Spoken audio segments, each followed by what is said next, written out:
ये आकाशवाणी रायपुर है। छत्तीसगढ़ी समाचार बुलेटिन के संग धर्मेंद्र दुबे के जय जोहार। आज के प्रमुख समाचार।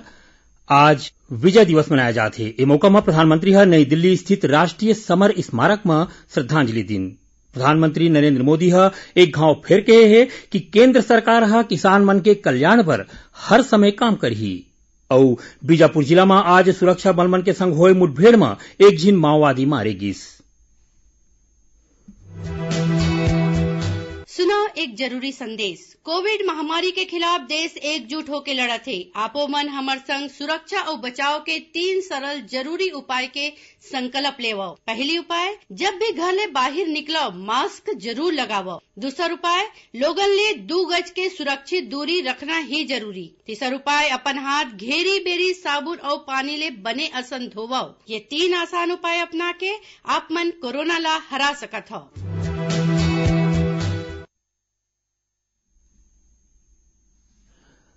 अब समाचार विस्तार ले। प्रधानमंत्री नरेंद्र मोदी ह एक घाव फेर कहे हे कि केंद्र सरकार ह किसान मन के कल्याण बर हर बेरा काम करही। गुजरात के कच्छ जिला के धोर्डो में कतकोन विकास परियोजना के आधारशिला राखत ओमन कहिन कि सरकार ह किसान मन के संसोला बने ढंग ले दूर करही। प्रधानमंत्री नरेंद्र मोदी ह बछर 1971 के भारत पाकिस्तान युद्ध के वर्षगांठ ऊपर आज बिहनिया नई दिल्ली स्थित राष्ट्रीय समर स्मारक में श्रद्धांजलि दिन। ए मौका में रक्षा मंत्री ह स्वर्णिम विजय वर्ष के स्मृति चिन्ह के घलो अनावरण करिन।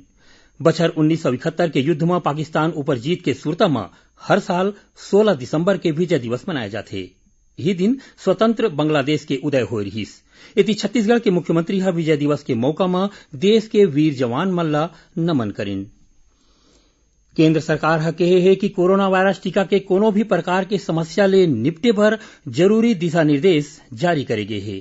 टीका लगाए के बाद लोगन मन के 30 मिनट तक निगरानी करे जाही। हर एक समस्या ले निपटे बर कम ले कम एक ठिन केंद्र बनाए बर कहे गे हे। कोरोना के टीका सबले पहली स्वास्थ्य कर्मी और 50 साल ले ज्यादा उम्र के मनखे मन ला दे जाही। प्रदेश में कोरोना संक्रमित मरीज मन के संख्या 2,60,000 ले ज्यादा हो गए है। काली प्रदेश में कोरोना संक्रमण के 1605 नवा मरीज के पहचान करेगी। इति छत्तीसगढ़ के जाने माने लोक गायिका पद्मश्री ममता चंद्राकर ह लोगन मन ले कोरोना संक्रमण ले बाँचे भर जरूरी सावधानी बरते के अपील करे हैं। आकाशवाणी के सभी श्रोताओं को मेरा नमस्कार, जय जोहार। मित्रों, कोविड महामारी के खिलाफ पूरा देश एकजुट होकर लड़ रहा है। प्रधानमंत्री नरेंद्र मोदी जी ने हाल ही में इससे बचाव के बारे में लोगों को जागरूक करने के लिए एक जन आंदोलन की शुरुआत की है। हम सभी को इस जन आंदोलन में सहभागी बनना है। आइए आज हम सब अपने स्वयं के और अपने परिवार तथा समाज की कोरोना संक्रमण से सुरक्षा और बचाव के लिए 3 आसान एहतियाती उपायों को अपनाने का संकल्प लें। आप जब भी घर से बाहर निकलें तो मास्क जरूर लगाएं। बाजार या किसी भी भीड़ भाड़ वाली जगहों पर जाएं तो लोगों से सुरक्षित दूरी बनाए रखें और साथ ही समय समय पर हाथों को साबुन और पानी से धोते रहें। ये 3 आसान उपाय अपनाकर हम कोरोना को मात दे सकते हैं। याद रखें, जब तक दवाई नहीं तब तक ढिलाई नहीं। दंतेवाड़ा जिला के गीदम धान खरीदी केंद्र में किसान मन के शिकायत ऊपर धान खरीदी केंद्र के प्रभारी ला काम में लापरवाही बरते के सेती ओखर सेवा ले समाप्त कर दे हे। ए बारे में आदिम जाति कृषक सेवा सहकारी समिति गीदम के अधिकारी ह आदेश जारी कर दे हे। ओती बिलासपुर सांसद अरुण साव ह आज मुंगेली जिला के धर्मपुरा धान खरीदी केंद्र के दौरा करिन। ए दौरान खरीदी केंद्र में बोरा के कमी होए के शिकायत ऊपर सांसद ह अधिकारी मन ले समस्या के समाधान करे बर कहिन। नेता प्रतिपक्ष धर्मलाल कौशिक आज बोदरी मंडल में राखे के किसान पंचायत में कहिन है कि केंद्र ह किसान मन के हित ला ध्यान में राख के 3 ठिन नवा कृषि कानून बनाए हैं। इखर ले किसान मन ला फायदा होही। फिर विपक्ष ह किसान मन के बीच भरम फैलाए के काम करत है। ओती राजनांदगांव में आज ले जिला भाजपा ढार ले केंद्र सरकार कोती ले पारित कृषि कानून के समर्थन में ऑनलाइन अभियान चलाए जात है। जिला भाजपा अध्यक्ष मधुसूदन यादव कहिन है कि ये कानून में छोटे और सीमांत किसान मन ला फायदा करे के प्रावधान रखे गए हैं। भारतीय जनता पार्टी के प्रदेश अध्यक्ष विष्णु साय राज्य सरकार के 2 साल के कामकाज ला असफल और निराशाजनक बताए है। ओमन कहिन की राज्य के कांग्रेस सरकार हा ए 2 साल में कोनो भी योजना ला ठीक ठाक नहीं ला पाए। उन्हें भाजपा महिला मोर्चा के प्रदेश अध्यक्ष शालिनी राजपूत कहिन है कि राज्य सरकार हा अपन 2 साल के कामकाज में माई लोगिन मन के सुरक्षा के हर मोर्चा में नाकाम रहीन। छत्तीसगढ़ी समाचार बुलेटिन आप मन आकाशवाणी रायपुर ले सुनत हव। छत्तीसगढ़ में कृषि विभाग डहार ले चलाए जात गोधन न्याय योजना बर चिप्स डहार ले बनाए गए वेबसाइट और मोबाइल ऐप ला राष्ट्रीय स्तर के पुरस्कार मिले है। आईटी संस्था एलेट्स टेक्नोमीडिया हा डिजिटल गवर्नेंस श्रेणी में गोधन न्याय योजना ला वर्चुअल समारोह में अवार्ड ऑफ एक्सीलेंस दिन। एक कार्यक्रम में प्रदेश के कृषि उत्पादन आयुक्त डॉक्टर एम गीताला सम्मानित करेगी। चिप्स के मुख्य कार्यपालन अधिकारी बताइन कि चिप्स कोतिले गोधन न्याय योजना के वेबसाइट और मोबाइल ऐप बनैया प्रभारी अधिकारी नीलेश सोनी ए पुरस्कार ललिन।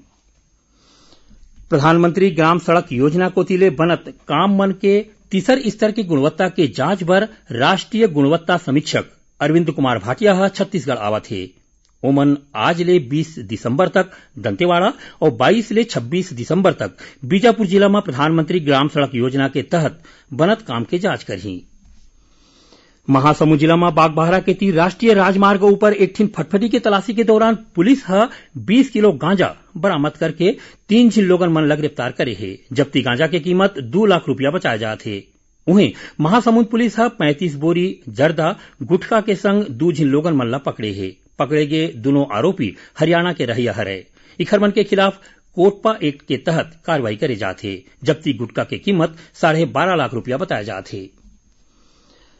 राज्य सरकार प्रदेश में फर्जी प्रमाण पत्र के माध्यम ले नौकरी करत 267 अधिकारी और कर्मचारी मन के सूची जारी करे है। एमा कतकोन कर्मचारी ऐसन है जेमन हाईकोर्ट ले स्टे ले रखे है। पाछू 2 बछर में 75 फर्जी प्रमाण पत्र के प्रकरण आगू आए है।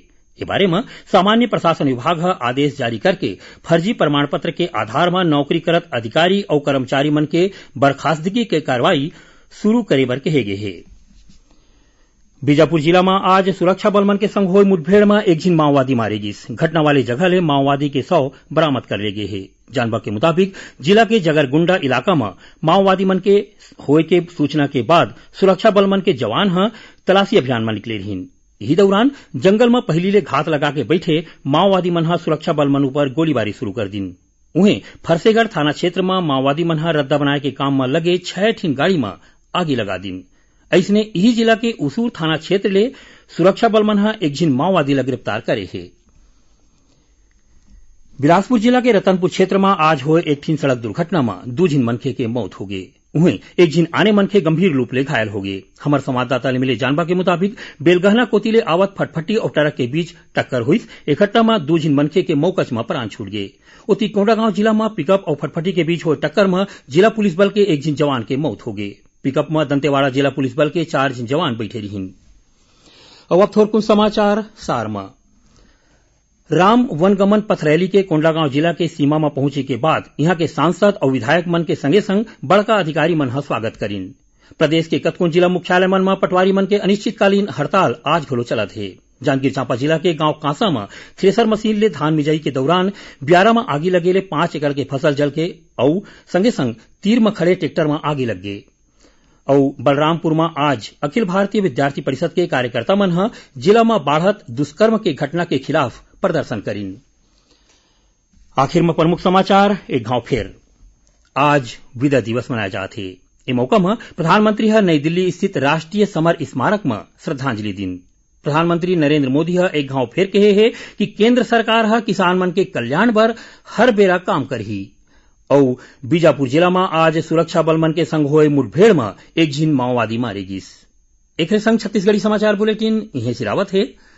जय जोहार।